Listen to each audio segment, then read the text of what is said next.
The engines on Sodor were looking forward to Christmas.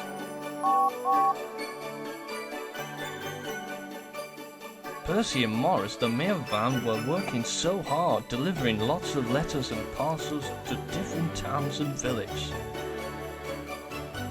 Thomas helps out when there are too many parcels for Percy to do it alone.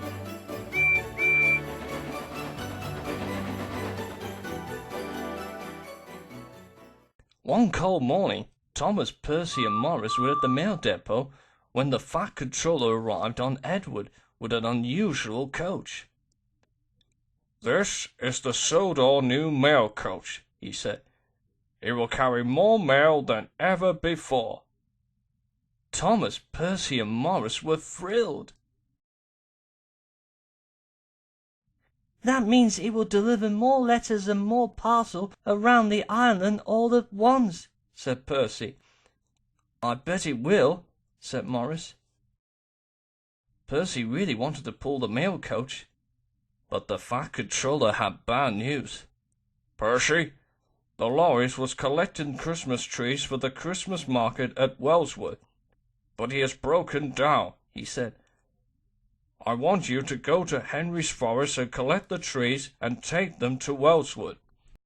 Thomas, you will deliver the important posts all over the island with the new mail coach," said the Fat Controller. "Thank you, sir," tooted Thomas. He was very excited.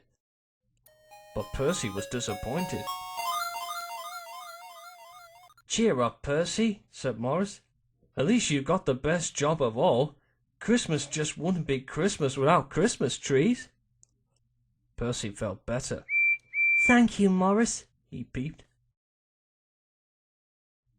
At the yard, Percy collected some empty trucks and quickly set off.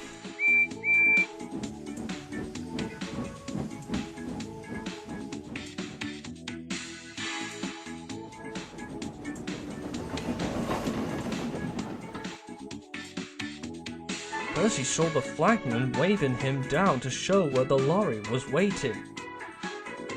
"Thank goodness you've come, Percy," said the lorry driver. "It's starting to get really chilly." "Don't worry," said Percy's driver. "We'll get these trees loaded in no time." The men loaded the trees as fast as they could.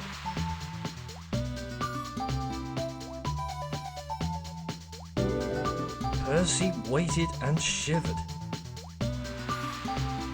At last they were ready, and Percy puffed off to Wellswood.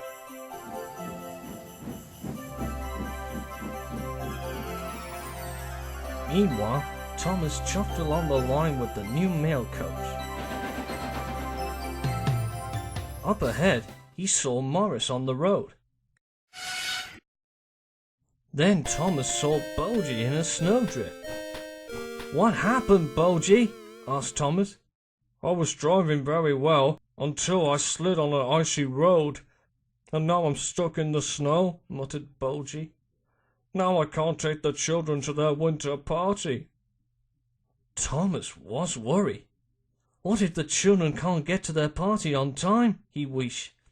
They would be very disappointed. Then he had an idea. "I'll go and collect the children and take them to their party," he peeped excitedly. "But you won't be able to pull all the mail as well as Annie and Clarabelle," said Morris. "Don't worry, Morris," tooted Thomas. "I can do it." And he puffed quickly away.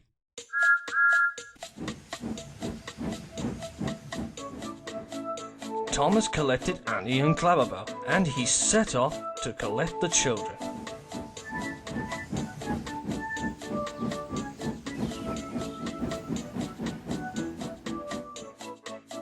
But Annie and Clarabelle weren't too sure. "It's too heavy, Thomas," they called. "But I can still do it," puffed Thomas. Soon, Thomas was steaming up Gordon's Hill. "I must get to the top." But Thomas went slower and slower.